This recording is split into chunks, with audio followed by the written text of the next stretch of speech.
Aku diikat istri dengan stoking hitam di atas ranjang besar yang lembut. Di pergelangan tangan, rasa sentuhan dingin dan licin yang terus-menerus. Aku melihat ke bawah kedua tanganku, diikat erat dengan sepasang stoking hitam ke kepala ranjang. Liu Ruyan duduk di tepi ranjang, ujung jarinya menyapu pipiku, sambil menjilat sudut bibir berkata padaku, "Sayang, kita pulang. Dulu tidak seperti ini. Aku yang dulu menjadi anjing penjilat kontra utang selama 5 tahun. Kemudian istri kecelakaan menjadi vegetatif.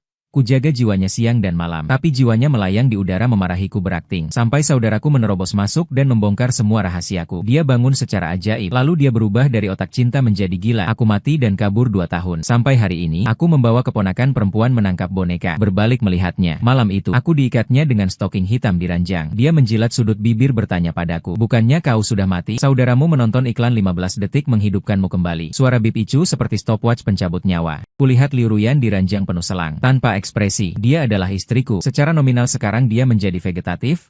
Kuhitung dengan jari. Kontrak 5 tahun tinggal 3 bulan terakhir. 90 hari. 5 juta. Cukup. Aku dan kakak perempuan bisa hidup tanpa khawatir sampai tua. Juga cukup untuk dana pendidikan keponakan perempuan. Lalu langit tinggi laut luas aku bebas bersyarat. Dokter membawa laporan. Dengan wajah serius menemukanku. "Tuan Qin, kerusakan otak Nona Liu sangat parah. Peluang bangun sangat tipis." Dia menyarankan menyerah pengobatan terlalu mahal dan aktif. Beralih ke perawatan biasa. Secara singkatnya menunggu mati. Aku memandangnya dengan tenang. Merasa biaya kamar VIP tunggal terbaik seharusnya tidak perlu dikhawatirkan. Dokter terkejut. Pandangan dari simpati berubah menjadi hormat. Mungkin dia pikir ini cinta, tapi dia tidak tahu. Kami hanya menikah karena kontrak. Aku hanya melindungi keselamatan Liu Ruyan. Selama dia masih bernapas, tugasku tidak gagal. Dan keluarganya tidak kekurangan uang. Di ruang perawatan intensif sangat sunyi. Hanya ada suara pernapasan. Aku merendam handuk panas, memulai pekerjaan hari demi hari. Membersihkan wajahnya, leher, setiap inci kulit lengan dengan gerakan standar dan tekanan merata. Seperti merawat keramik mahal. Membalikkan badan dan menepuk punggung. Menangani kotoran, lalu memijat otot yang kaku. Semua tertib dan tanpa emosi. Ini adalah pekerjaan. Aku berkata pada diri sendiri langkah terakhir. Meletakkan tangannya kembali ke selimut. Jari-jarinya masih ramping. Hanya saja tanpa kehidupan. Seorang perawat kecil masuk untuk mengganti obat. Melihat gerakanku, tidak bisa menahan diri untuk berkomentar. "Tuan Qin, Anda sangat baik pada istri Anda. Sangat sabar. Dia pasti akan sembuh." Aku tidak bersuara. Hanya mengangguk. Dalam hati tanpa gejolak sembuh. Lebih baik jangan bangun. Jadi lagi Nona yang sombong padaku. Hariku lebih sulit. Lebih baik berbaring seperti ini. Kita semua bisa tenang. Aku melihat wajah pucatnya. Mulut yang pernah mengucapkan banyak kata pedas padaku. Saat ini tertutup dengan tenang sangat langka. Aku bahkan merasa dalam 5 tahun ini sekarang adalah saat kita paling damai. Aku tahu penampilanku saat ini. Di mata orang lain pasti terlihat mendalam seperti di film. Seorang yang tidak meninggalkan. Sekarang merawat istri yang koma pria baik berakting. Sudah 5 tahun aku berakting sudah terbiasa. Hanya saja aku tidak tahu penonton pertunjukan ini bertambah satu yang tidak terlihat dirinya sendiri. Jiwanya melayang di langit-langit, menyilangkan tangan dan mencemooh penampilanku. Sorot matanya penuh dengan ejekan berhenti berpura-pura kinkian. "Kalau bukan karena ayahku memaksaku, kau bahkan tidak pantas menyentuh jari kakiku. Yang kucintai adalah seorang pendosa yang memisahkan kita. Hanya anjing peliharaan ayahku." Jiwa yang melayang di udara mengingat kenangan. Mungkin bukan sesuatu yang indah. 5 tahun pernikahan kami, seperti pantomim yang diputar berulang. Aku selalu menuruti keinginannya, patuh pada perintahnya. Dia bilang timur, aku tak berani ke barat. Dia bilang supnya terlalu asin. Aku segera membuangnya dan membuat ulang. Dia ingin makan makanan tengah malam di barat kota. Aku menyetir menyeberangi seluruh kota untuk membelinya. Hasilnya dia melihat sekali lalu cemberut. Bilang tidak nafsu makan. Langsung membuangnya ke tempat sampah. Karena itu bukan yang dia beli. Di mataku, dia adalah ratu yang tinggi di atas. Di matanya, aku adalah anjing yang merengek-rengek demi uang. Semua yang kulakukan hanya untuk menyenangkannya. Untuk menyenangkannya, ayah yang membayarku gaji itu murahan. Dokter yang menjijikan berkata, harus lebih banyak bicara dengan pasien. Gunakan suara yang familiar untuk merangsang korteks otaknya. Ada kemungkinan untuk membangunkannya. Jadi setiap hari aku punya tugas tambahan. Hari ini cuaca berlebih, suhu terakhir 28 derajat. Cocok untuk aktivitas luar ruangan. Tapi kau mungkin tidak bisa. Berita terbaru saham A turun lagi. Untung aku tidak beli. Kantin lantai bawah hari ini ganti menu baru. Daging panggangku terlihat enak. Aku duduk di tepi tempat tidur. Suara datar membacakan konten berita di ponsel yang membosankan seperti rapat dewan. Aku tidak tahu Liu Ruyan di langit-langit sedang kesal menutup telinga mayanya yang tak nyata. "Diam, Qin, bisakah suaramu yang menjijikan ini berhenti? Kau pikir aku akan tersentuh?" Hanya membuatku merasa lebih mual. Setelah membaca berita sampai waktunya infus nutrisi, aku merobek kemasannya, translate_text, mengeluarkan selang infus untuk mengeluarkan udara, dengan terampil menusukkan jarum ke dalam obat, menggantungkannya di tiang infus, mengatur kecepatan aliran 60 tetes per menit, tidak lebih 1 tetes, tidak kurang 1 tetes, seluruh rangkaian gerakan berlangsung lancar. Tepat seperti robot yang diprogram menyelesaikan. Aduh. Beristirahat dengan mata tertutup di kursi. Dia dalam keadaan jiwa melayang di hadapanku, mengamati wajahku yang tenang. Matanya lebih dalam dari sebelumnya. Lanjutkan berakting. Apa kau berharap aku tidak pernah bangun selamanya? Sehingga kau bisa terus memegang uang ayahku dan menempati rumahku. Hidup seperti orang kelas atas, benar-benar perhitungan yang matang. Semakin dipikir semakin yakin tebakannya benar. Kebencianku hampir membatu. Bersamaan itu hatinya dipenuhi kerinduan pada Bai Yue Guangyi. Aming, mengapa kau belum juga menengokku? Cepat bawa aku pergi. Aku tidak ingin lagi melihat pria menjijikan ini. Dia mendambakan pahlawannya. Menyelamatkannya dari sisi setan seperti diriku. Pintu kamarku ditendang keras oleh seseorang. Bro? Wen yang bergegas masuk dengan tergopoh-gopoh seperti api yang berjalan dengan suara gedebuk. 2 bungkus obat tradisional hitam dilempar ke meja samping tempat tidur. Aku bawakan obat penguat darah untukmu. Dia terengah-engah, menunjuk wajahku sambil berkata, kau bisa celaka kalau tidak segera dirawat. Lihatlah wajahmu pucat seperti hantu. Orang lain bisa mengira saudaraku lemah ginjal. Aku tidak menengok, hanya berterima kasih. Aku berbalik memeriksa indikator Liu Ruyan dengan cermat. Instrumen dan selimutnya yang terlepas. Gerakan tetap stabil, tanpa emosi berlebihan. Kemarahan Wen yang langsung meledak. Dia menggenggam pergelangan tanganku. Kekuatannya menakutkan. Kau masih mengurusnya Qin Qian. Apa kau sakit? _text. Apakah dia pernah mengambil citermu? Liu Ruyan di langit-langit menyilangkan lengannya dengan wajah bingung. Apa yang dia lakukan untukku? Alisnya yang samar mengerut.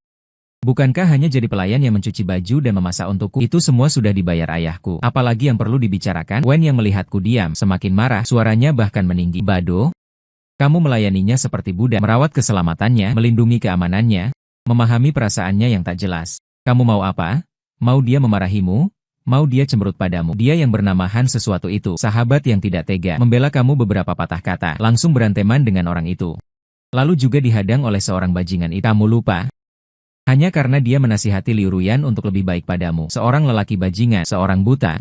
Kamu masih berurusan dengan mereka untuk apa? Aku akhirnya bereaksi, melepaskan tangannya. Jangan bicara lagi, suaraku pelan, tapi membawa kedinginan yang tak katakan. Ini semua juga tidak berguna. Cepat, waktunya hampir tiba. Wen yang tertegun, dengan wajah melihat orang bodoh. Waktu apa yang hampir tiba? Kamu gila ya? Perempuan yang menyiksamu seperti ini. Kamu tidak mungkin masih karena perasaannya terlalu berat. Tidak sadarkan diri. Aku menyeringai. Mana mungkin Wen yang masih ingin berkata sesuatu. Tapi membeku oleh dingin di mataku dan Liu Ruyan yang melayang di udara pertama kali merasa bingung. Han Qingyue dihadang oleh seseorang?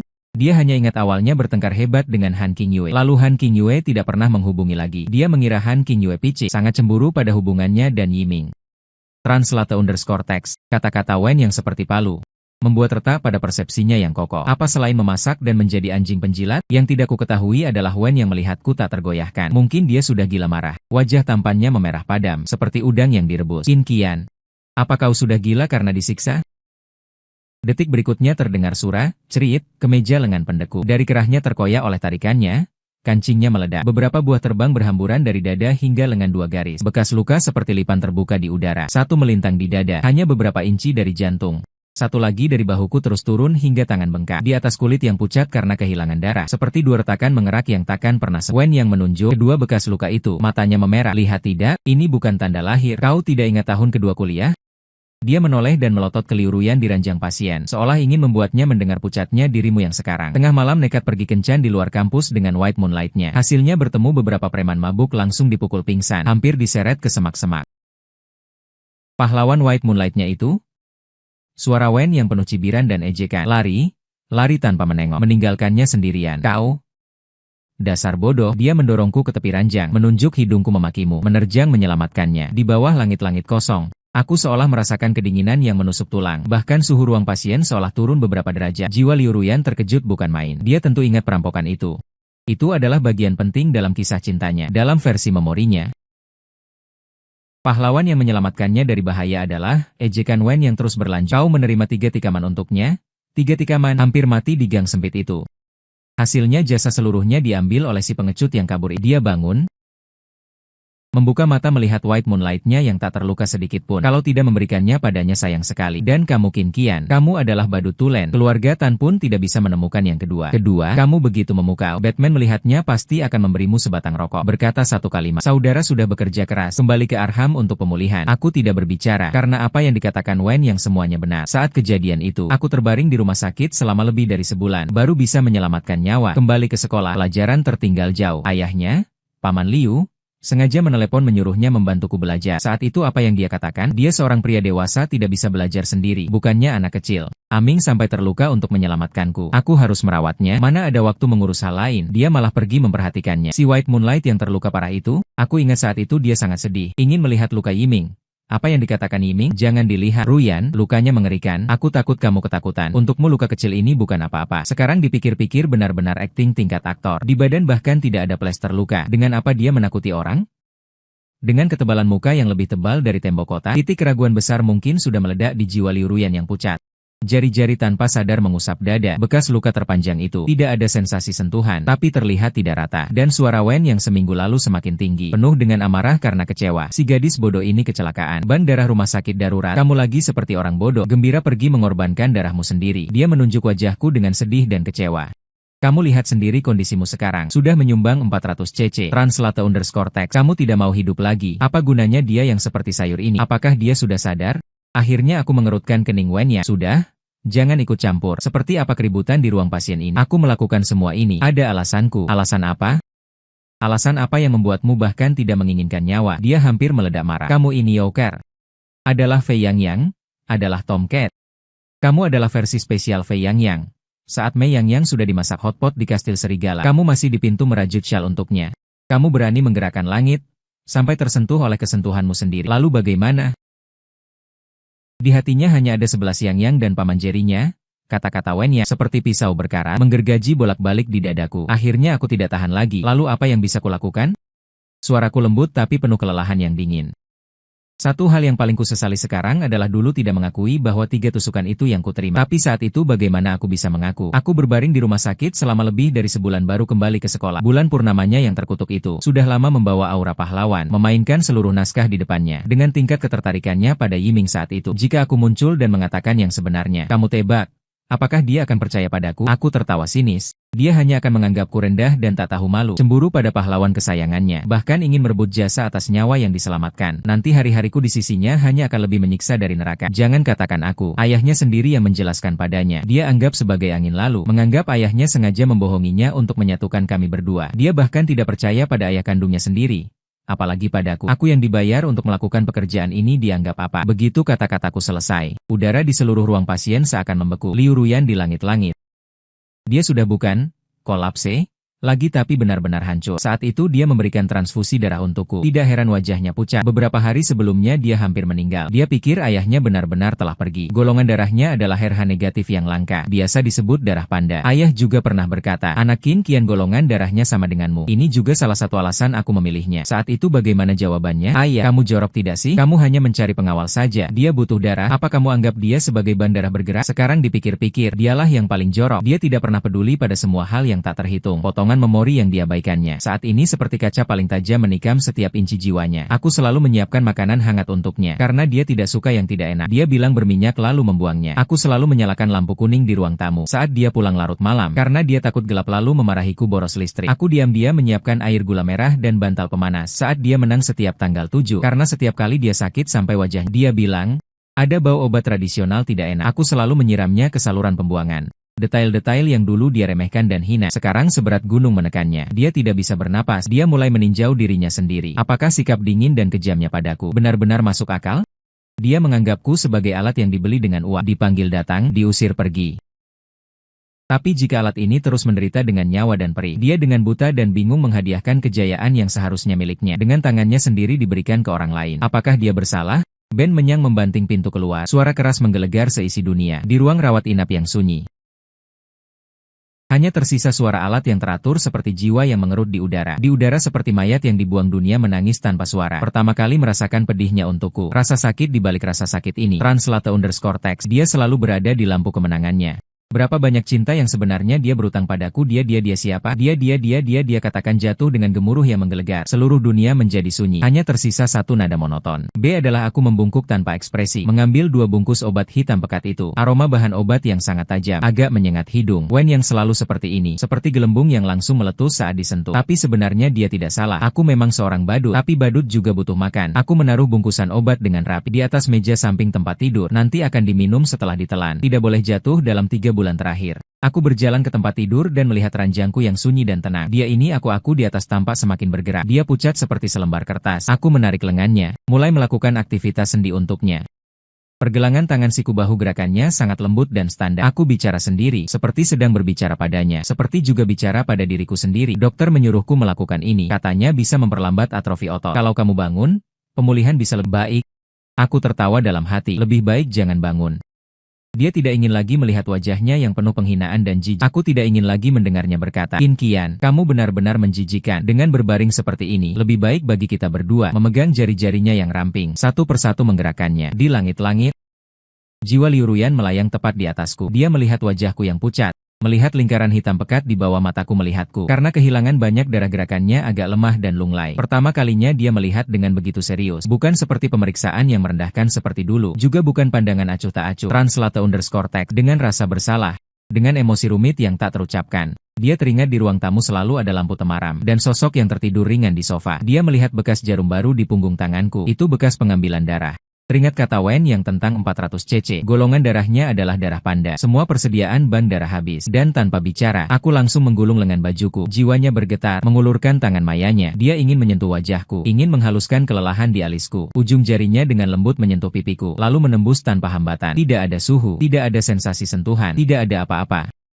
Seperti dirinya yang memang tak pernah ada. Tapi tiba-tiba kurasakan, dahi terasa dingin.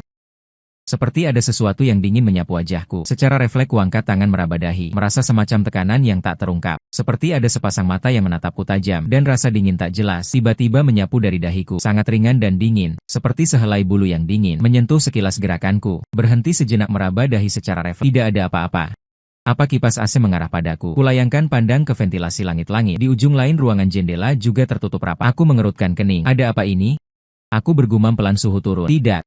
Perasaan ini terlalu aneh. Aku tak tahan meraba dahi lagi. Rasa dingin itu sudah menghilang. Sebuah pikiran aneh muncul. Jangan-jangan ada sesuatu yang tidak bersih. Ada hantu wanita yang suka padaku. Aku menyindir sendiri, menarik sudut bibir berkata pada kakak. Apa yang kamu lihat dariku? Karena aku terlihat tampan? Atau karena suaraku yang seperti suami setia yang merawat istri dalam kondisi vegetatif? Aku beritahu kamu, aku sangat miskin sampai-sampai saat membakar kertas sembahyang. Hanya bisa membakar yang Rp1.000 selembar. Kalau kamu mau cari ATM berjalan, keluar pintu belok kiri, kamar sebelah. Kakek itu kekayaannya tebal. Setelah berkata begitu, aku sendiri merasa agak lucu. Mungkin karena terlalu lelah belakangan ini, sampai berhalusinasi. Aku gelengkan kepala, ingin mengusir episode absurd ini dari pikiran, tapi perasaan sedang diamati itu justru semakin kuat. Bahkan disertai sedikit kesedihan yang tidak bisa dijelaskan. Aku tidak melihat di atas kepalaku yang tidak terlihat. Setetes air bening meluncur dari kehampaan. Jatuh ke lantai, tanpa suara, tanpa bekas. Dia sedang memandangku dengan tatapan yang belum pernah kulihat sebelumnya. Seperti ingin mengatakan sesuatu padaku. Tapi aku tidak bisa mendengar, juga tidak bisa melihat. Baru saja merasa kamar ini agak seram. Pintu kamar langsung terbanting, dibuka dengan kasar dari luar. Sahabat baik wanita itu, Lin Lei, masuk seperti angin. Dia seperti rudal berpandu yang langsung menerjang ke tempat tidur Liu Ruyan. Ruyan bayiku, kenapa kamu bisa kecelakaan? Tangisannya menyayat hati, seperti ingin menyusulnya pergi saat itu juga. Kenapa kamu sial sekali? Bagaimana aku harus melanjutkan hidup? Penampilannya dramatis dan aktingnya berlebihan. Cukup untuk membuat anjing di lantai bawah ikut melolong. Aku berdiri di samping, memandangnya tanpa ekspresi. Sindiran di mataku hampir meluap. Pantas saja lulusan seni peran. Dasar-dasarnya solid. Aku ambil handuk baru, terus membersihkan jari Liu Ruyan. Seperti pertunjukan besar tahun ini tidak ada. Lin Lei melolong sebentar, tapi sadar bahwa penonton satu-satunya ini tidak responsif. Tangisannya perlahan mereda. Dia berbalik sambil terisak. Translate_text. Dengan tatapan yang memerah dan membuatku iba memandangku. Lalu nada suaranya berubah, membawa sedikit perintah yang merendahkan. Qin Qian, kamu harus merawat Ruyan dengan baik. Orang ini keras di luar, lembut di dalam. Meski biasanya bersikap dingin padamu, sebenarnya di hatinya ada tempat untukmu. Aku hampir tertawa terbahak-bahak. Ada tempat untukku.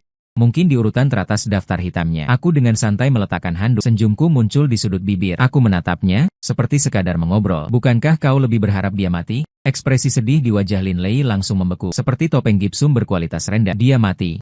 Takkan ada yang merebut pacarmu.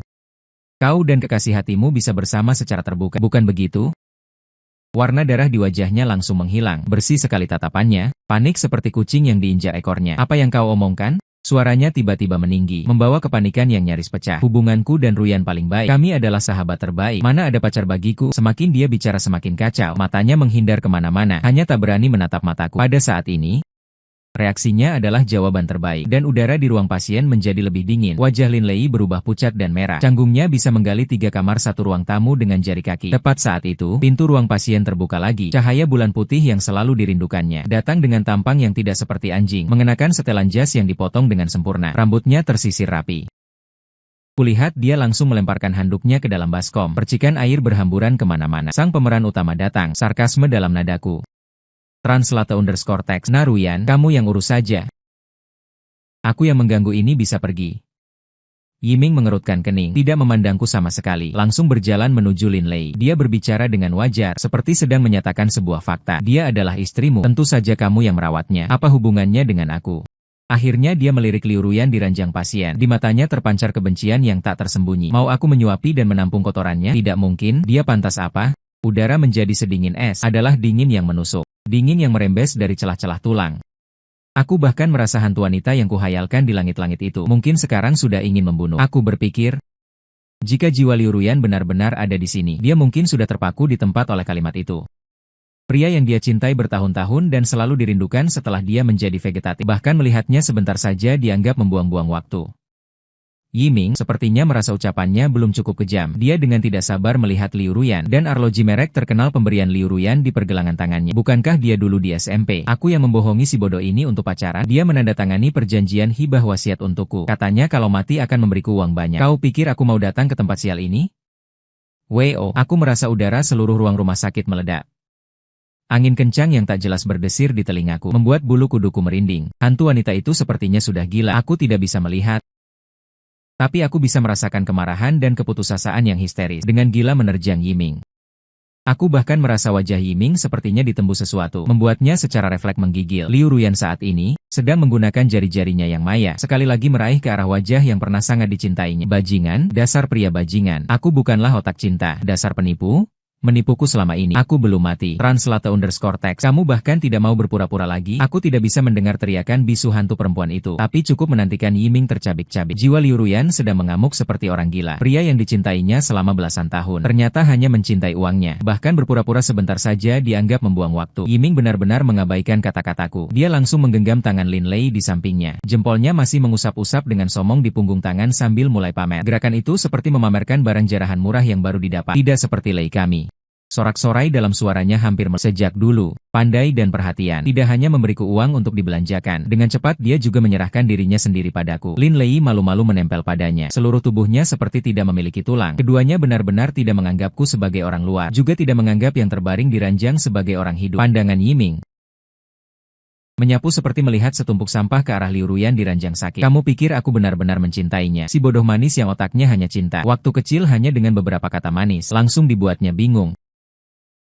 Besar masih berpura-pura perawan suci tidak boleh disentuh lebih. Sangat menjijikan. Angin kencang tak kasat mata itu membuat bulu kuduk di tengkuku satu persatu berdiri. Aku yakin AC tidak dinyalakan sebesar ini. Jiwa Liu Ruyan sedang meraung. Lin Lei terkikik-kikik. Suaranya melengking dan menusuk.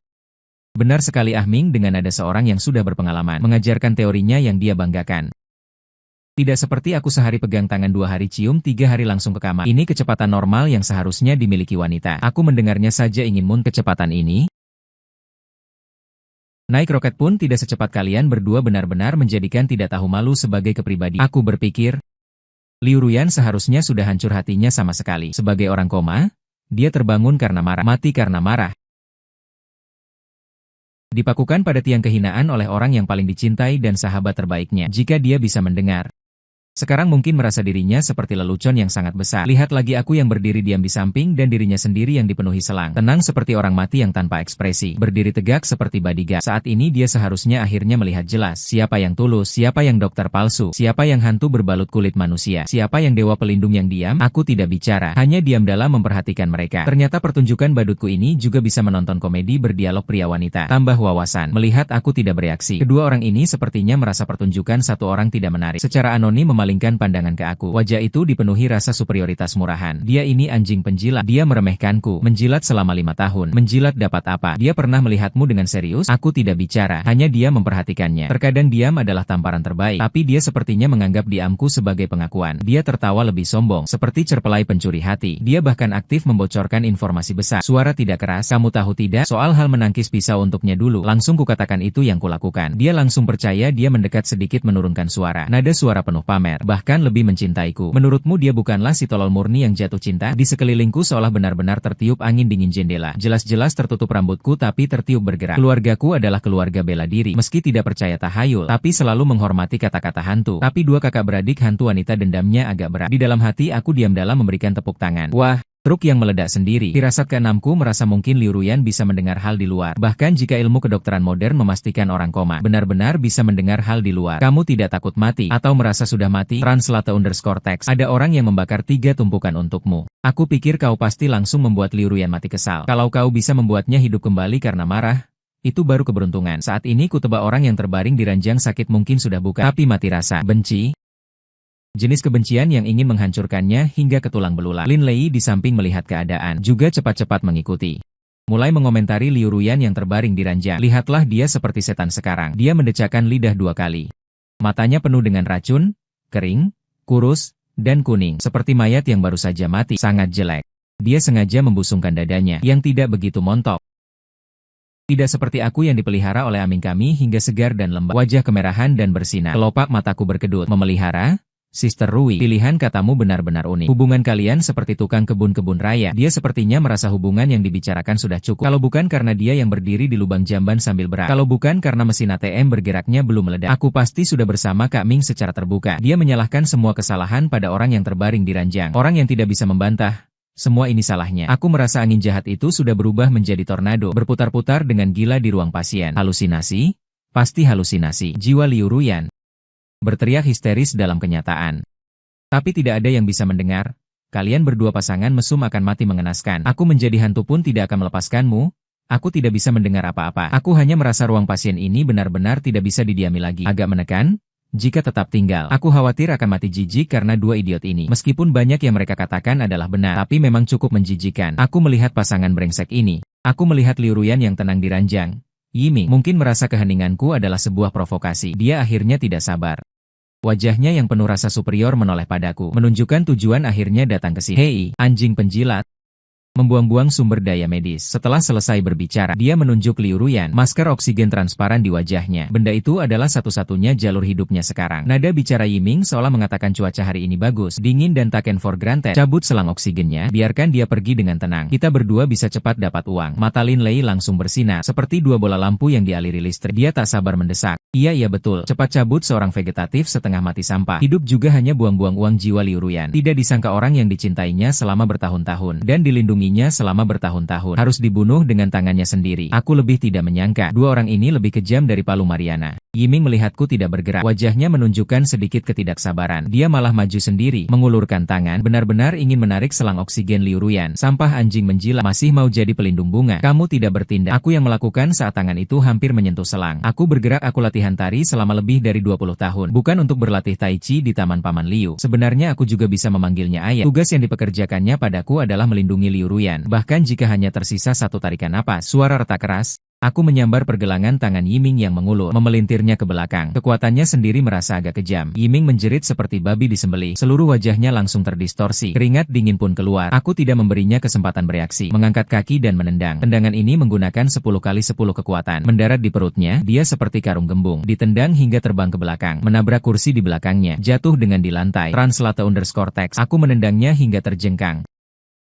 Tangan satunya sudah menekan tombol darurat merah di samping tempat tidur secepat kilat. Suara alarm yang memekakan telinga langsung memenuhi seluruh lantai. Suara langkah kaki berantakan terdengar di koridor. Perawat dan pengawal lain yang siaga di pos perawat langsung berhamburan mata. Apa yang terjadi dengan Tuan Qin? Seluruh ruang rumah sakit jadi kacau balau. Lin Lei berteriak dan menerjang ke arah seseorang di lantai. Di tengah kekacauan ini, dengan wajah dingin aku mengeluarkan ponsel. Gerakanku tidak terburu-buru, seperti memesan makanan online. Aku menelpon 3 angka telepon tersambung. Aku berbicara ke receiver dengan nada datar tanpa emosi. Menyampaikan fakta apakah ini 110. Pertama, kamar VIP nomor 28 Rumah Sakit Rakyat. Ada orang yang sengaja mencoba membunuh di rumah sakit, sengaja membuat keributan. Satpam dan polisi datang dengan cepat. Seluruh lantai jadi ramai karena aksiku. Anonim masih berguling-guling di lantai. Mulutnya mengumpat kata-kata kotor. Katanya aku menyalahgunakan kekuasaan. Lin Lei memeluknya sambil menangis terseduh-seduh. Menuduh aku seorang mania kekerasan. Aku bersandar di dinding memandang dingin pertunjukan terakhir 2 badut ini. Pak polisi sangat berwibawa melihat rekaman CCTV. Satu persatu mengangkat mereka seperti ayam kecil. Aku mengeluarkan ponsel, menelpon ayah Liu Ruyan. Paman Liu, tenang saja. Aku tahu misiku Ruyan. Akan kujaga dengan baik. Tidak ada masalah. 2 lalat yang selalu kau khawatirkan. Sudah kupanggil polisi untuk menanganinya. Mungkin kali ini bisa membasmi mereka tuntas Ruyan. Di sana seharusnya tidak akan ada perlawanan besar. Di seberang telepon berkata, kali ini sudah menghabisi mereka tuntas. Ruyan juga tidak akan bangun lagi. Tidak akan gila bilang papanya sudah meninggal. Telepon? Dunia menjadi sunyi 5 hari kemudian. Segala urusan selesai tuntas. Translate_text. Dia terlihat beberapa tahun lebih tua. Jaring pembuluh darah merah di matanya rapat seperti jaring. Dia memberitahuku. Dia menggunakan sedikit koneksi. Dengan anonim dan tuduhan terhadap Lin Lei. Ditambah percobaan pembunuhan berencana. Gabungan beberapa hukuman. Paling tidak harus mendekam 5-6 tahun di dalam. Dia menepuk pundakku. Wajahnya menunjukkan sedikit kelegaan. Ini sudah baik. Setelah Ruyan sadar tak akan ada yang mengganggu kalian lagi. Kalian bisa membina hubungan dengan baik. Di samping, arwah Liu Ruyan juga berkata dengan memohon, betul? Suami nantinya baik-baik bersamaku. Aku tahu salah. Dulu otakku tidak baik seperti orang gila. Sayangnya aku tidak bisa mendengar. Aku melihatnya dengan tenang menggelengkan kepala. Paman Liu kontraknya tinggal 3 bulan lagi. Bahkan jika dia bisa bangun, kita tidak akan bersama. Mendengar ini, Liu Ruyan di samping tidak peduli tangan arwahnya memelukmu. Ingin menggenggam tanganku dan merengek padaku. Tapi menembus tubuhku arwah Liu Ruyan suami, jangan. Aku belum memberimu kompensasi. Bagaimana bisa kau kabur diam-diam? Jangan tinggalkan aku. Aku benar-benar tahu salah. Ingin uang? Aku bisa memberimu banyak uang. Suruh ayahku memberimu banyak-banyak uang. Kau temani aku saja. Dia terdiam. 5 tahun bersama. Belum juga timbul perasaan. Aku tersenyum pahit menarik-narik. Sudut bibir tersenyum, tapi tidak sampai ke mata. Tidak. Seperti di hatinya tak pernah ada aku. Seperti di hatiku juga hanya ada tugas. Baru saja selesai bicara. Hawa dingin yang familiar di ruang pasien kembali bangun. Translate_text. Katakan padaku bahwa aku memiliki kamu. Di hatiku benar-benar ada kamu. Hanya saja aku tidak bisa membedakan. Sekarang aku bisa membedakannya. Percayalah padaku. Aku sepertinya merasakan sesuatu yang dingin menyapu wajahku. Aku seolah mendengar bisikan yang hancur. Apakah kamu benar-benar tidak pernah mencintaiku? Aku tidak percaya diriku. Tidak percaya kamu hanya demi uang bisa melakukan ini untukku. Ling Titi Liu Yanyan berbicara di samping. Liu Fu menghela napas panjang, seperti langsung tersedot. Semua tenaga juga salahku. Salahku telah memanjakannya. Memanjakan hingga menjadi bodoh. Dia melihat perempuan di ranjang pasien. Pandangannya kompleks. Dulu di universitas, aku takut dia ditipu harta dan dirinya oleh orang seperti itu sehingga menemukanmu. Memintamu melindunginya di sekolah. Keluargamu adalah keluarga ahli bela diri. Ayahmu lagi pahlawan yang berani menegakkan keadilan. Watakmu bisa dipercaya. Jadi, aku dengan paksa mengatur pernikahan dengan dia. Dia terputus-putus bicaranya. Dalam suara ada nada permintaan maaf. Tapi bicara lagi. Benarlah tali rami khusus memilih yang halus, nasib buruk khusus memilih orang yang sengsara. Ayahmu punya ilmu bela diri yang hebat, seharusnya tidak pergi begitu saja, meninggalkan kalian kakak beradik tanpa sanak saudara. Aku melihat langit-langit, pandangan agak melayang. Aku dan kakakku menderita sedikit tidak apa, ibulah yang seharusnya tidak. Ayahku menjadi pahlawan anti narkoba yang selalu diimpikannya, berguna juga tidak berguna. Karena identitas pahlawan ini membunuh ibuku. Tapi mimpi pahlawannya sejak kecil itu bisa dibilang sudah terwujud. Pada saat itu, udara di seluruh ruang pasien seolah membeku. Hawa dingin itu langsung berubah menjadi kerucut es yang menusuk tulang. Ayah ingin meracuni jiwaku. Itu yang tidak bisa kulihat. Liu Ru baru mendengar semua itu. Ternyata pernikahan kami bukan karena aku memaksa, tapi sebuah skema ayahnya untuk melindunginya.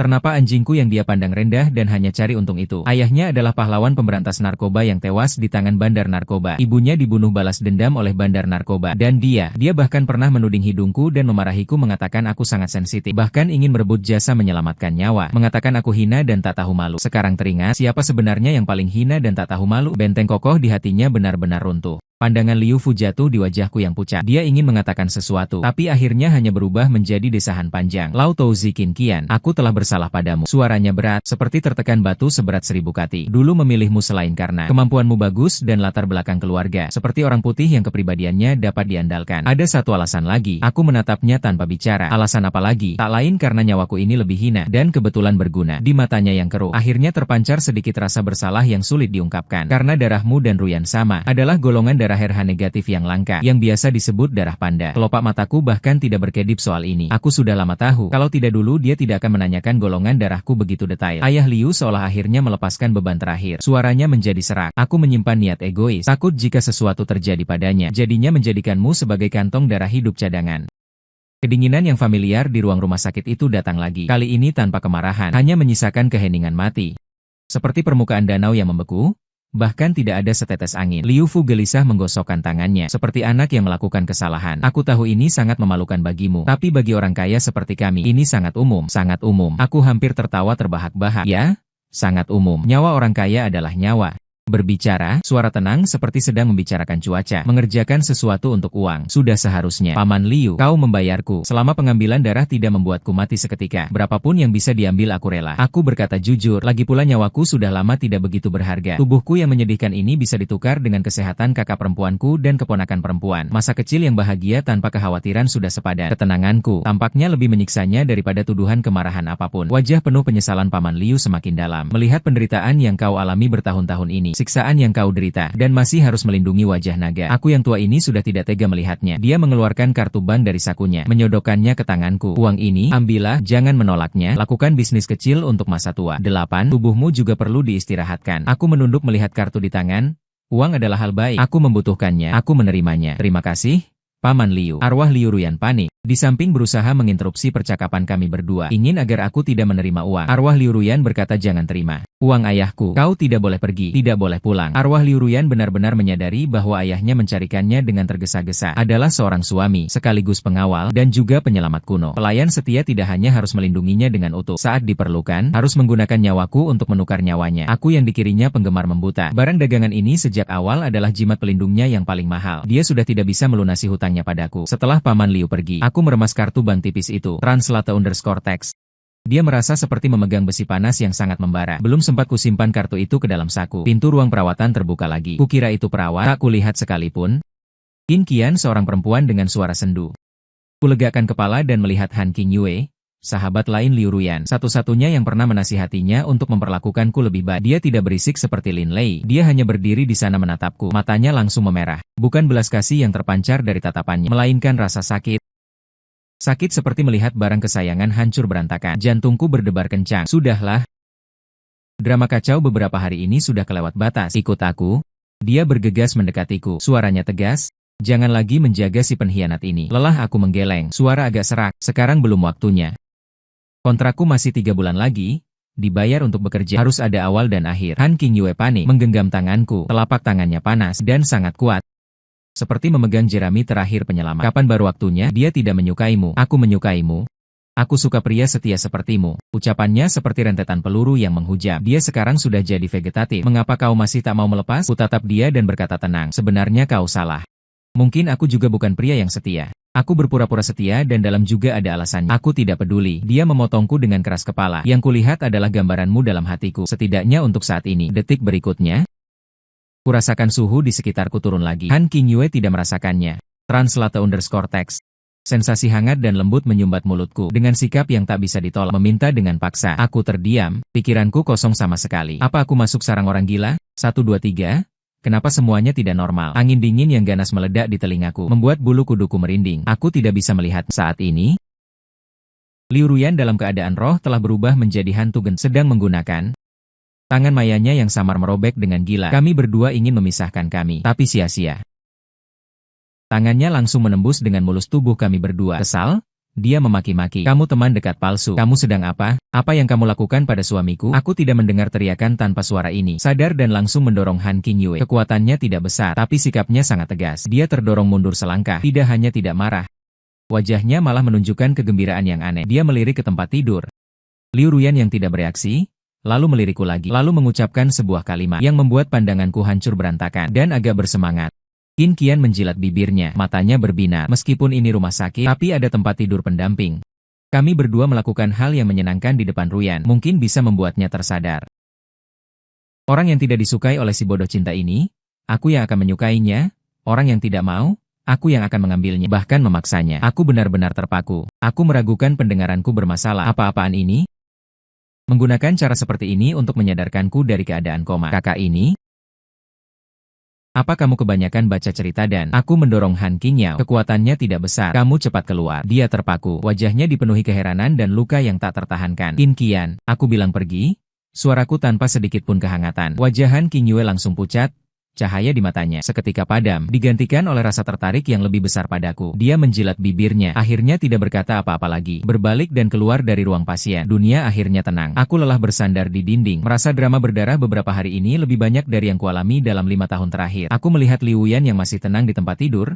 Sebuah pikiran jahat tiba-tiba muncul. Sudah gila sampai sejauh ini. Tidak ada salahnya menambah minyak ke api. Aku berjalan ke sisi tempat tidur, membelai kembali kepalanya yang dingin, mulai memijat persendiannya. Gerakanku masih standar, tapi kata-kata yang diucapkan beracun. Bagaimana?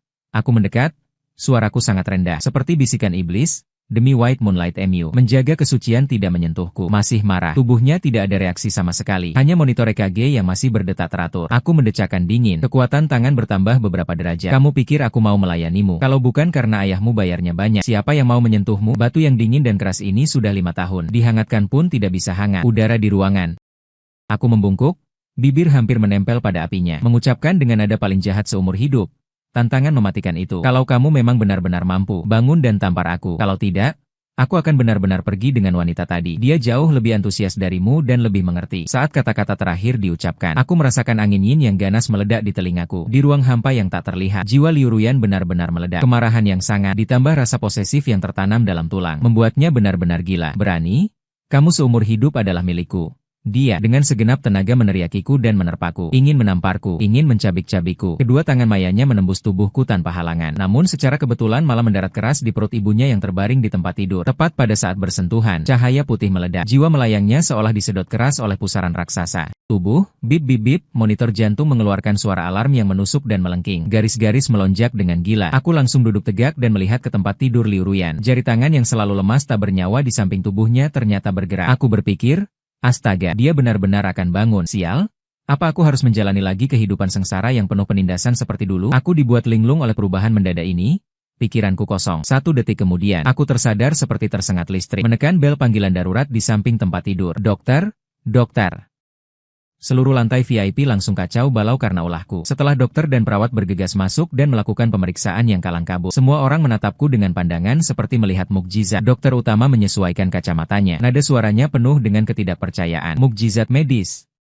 Aktivitas gelombang otak Nona Liu sangat aktif. Ada tanda-tanda akan sadar. Aku segera memberitahu ayah Liu. Saat dia tiba, dia hampir bersujud di hadapanku karena terlalu gembira. Memegang tanganku, mengucapkan terima kasih berulang kali. Singkian, budiman tak perlu kata terima kasih. Paman mohon, tinggallah 2 bulan lagi. Tunggu sampai Ruyan pulih sepenuhnya. Akan kuberi tambahan uang? Sejumlah besar uang. Aku melihat rambutnya yang sudah memutih. Akhirnya mengangguk.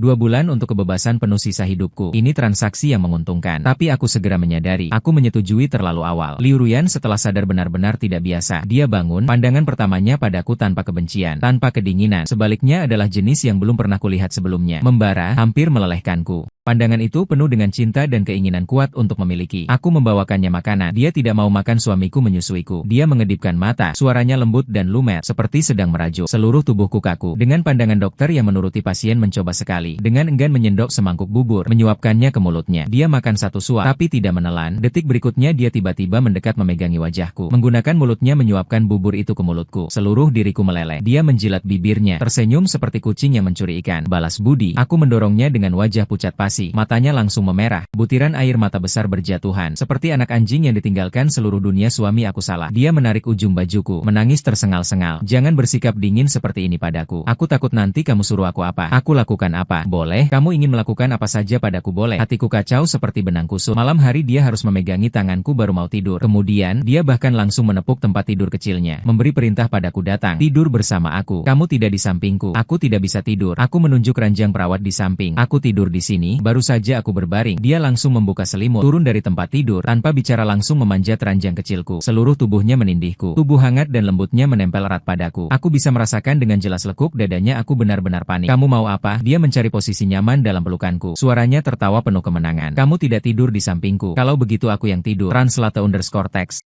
Bisakah kamu tidur dengan normal melihat keadaanmu? Aku merasa bukanlah bodyguard, juga bukan pengasuh.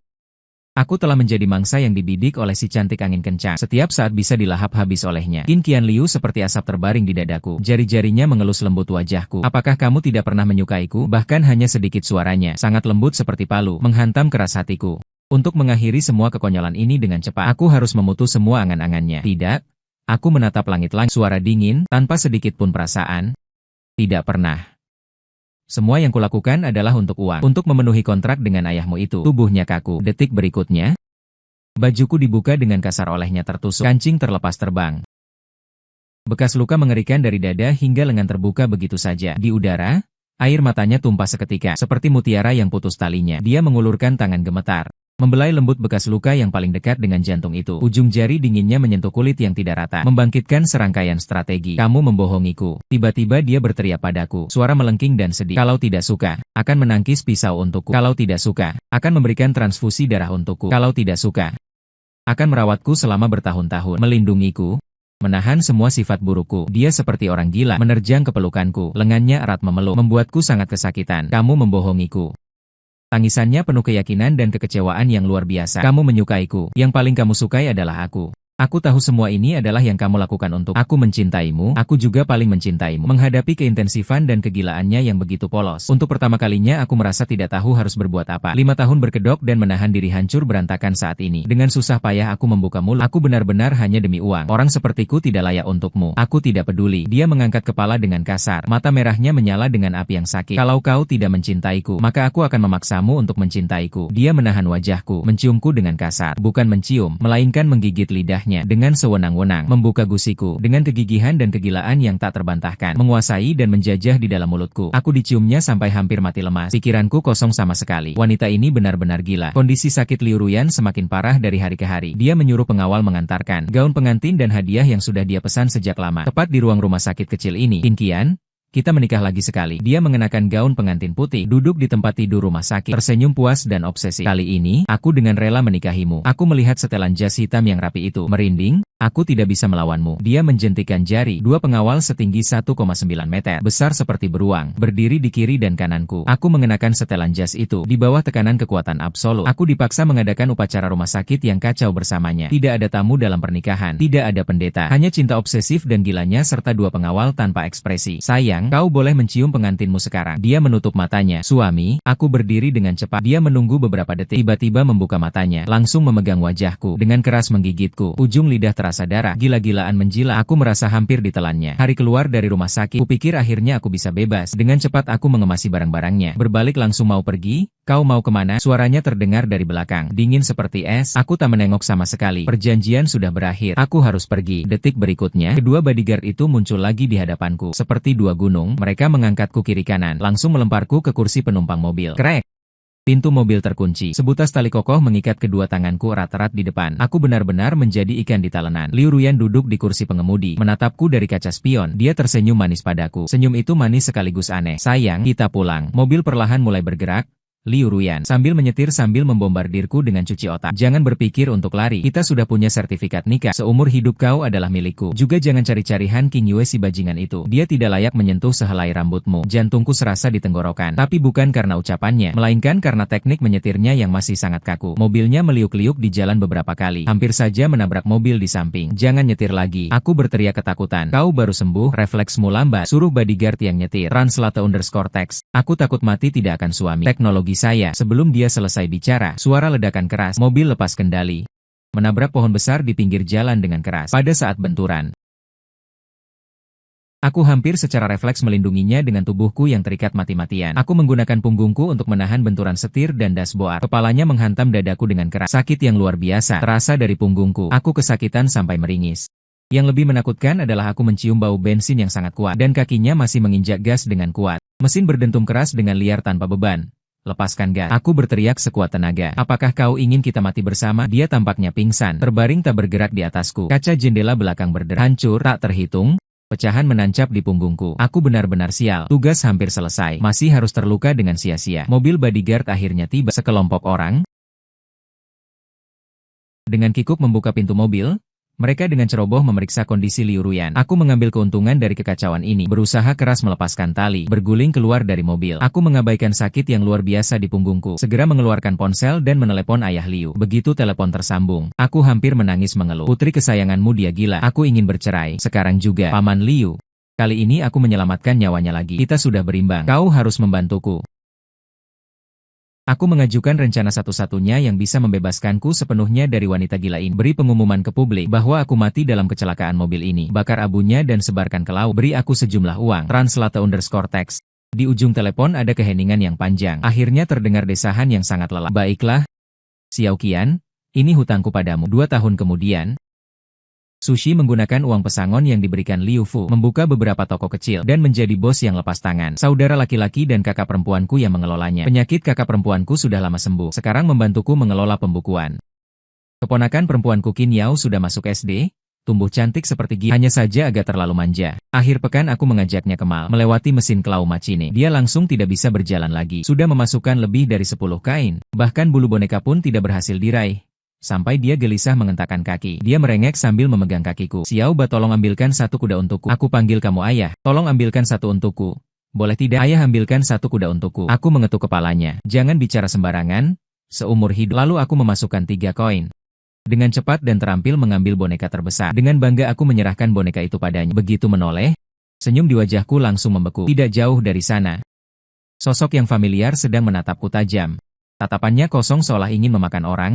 Itu Liu Ruyan. Aku merasa bersalah, langsung menarik keponakan dan lari tanpa menoleh. Untuk merayakan keuntungan yang cemburu ini mencapai rekor baru, aku mengajak saudara Wen yang ke klub pijat. Sambil menikmati layanan tukang pijat, dia mengacungkan jempol padaku. Xiao Qian, kamu memang hebat. Aku kira kamu benar-benar jadi anjing peliharaan karena diperas wanita itu. Tidak menyangka kamu sedang berjuang diam-diam untuk menghasilkan uang besar. Saudara seperti kamu aku akui, menghasilkan uang. Tidak lupa mengajak saudaramu. Mulai sekarang kamu bilang lawan siapa? Aku lawan siapa? Kami sedang membual baru keluar dari pintu pijat, langsung dihadang beberapa mobil mewah hitam. Pintu terbuka, seorang dengan stocking hitam, kaki-kaki terangkat. Melihat kakiku yang panjang di bawah selimut warna terlihat sangat putih menyilaukan di malam hari. Dia memberitahunya. Pandangan matanya lagi aneh lagi gila. Langkah demi langkah mendekatiku. Sudah lama tidak bertemu. Aku dijepit oleh tubuh dan tinggi badan 55 penjaga yang tidak satu dimensi denganku. Bangun lagi, aku terbaring di atas tempat tidur besar yang lembut. Tangan-tangan terasa dingin, licin dan lembab. Aku melihat ke bawah, tanganku diikat erat dengan sepasang kaos kaki hitam ke kepala tempat tidur. Liu Ruyan duduk di tepi tempat tidur, ujung jari menyentuh wajahku menjilat sudut bibir. Tidak, sudah mati. Dia membungkuk dan tertawa ringan di telingaku. Bagaimana saudaramu menonton iklan 15 detik? Kamu hidup aku. Tenggorokanku gatal. Kamu akan diam sedikit dingin. Dia tertawa gila-gilaan. Ingin kamu hampir gila. Buat apa aku tenang? Dia memberitahuku. 2 tahun ini satu-satunya kegilaannya adalah memasangkan sepasang pria dan wanita anjing yang mirip Lin Lei ke rumah sakit jiwa. Setiap hari menderita siksaan variasi. Lalu dia berubah topik. Ekspresinya tiba-tiba menjadi berbahaya. Kamu 2 tahun ini hidup cukup baik ya? Istri anak kepala panas. Anak perempuan kecilmu sudah bisa memanggilmu ayah. Aku ketakutan setengah mati. Buru-buru menjelaskan. Itu keponakanku, anak kakak perempuanku. Dia tersadar dan memperpanjang suaranya. Itu keponakan perempuanmu. Aku kira kamu diam-diam melahirkanku seorang anak perempuan. Kesalahpahaman terungkap. Aku baru lega. Dia tiba-tiba membungkuk dan menyentak. Membuka bajuku. Jarinya menunjuk di dadaku. Di 3 bekas luka yang sudah memudar itu. Napas hangat berhembus di telingaku berbisik. Bekas luka besar. Untuk membayar hutang, aku harus melahirkan 3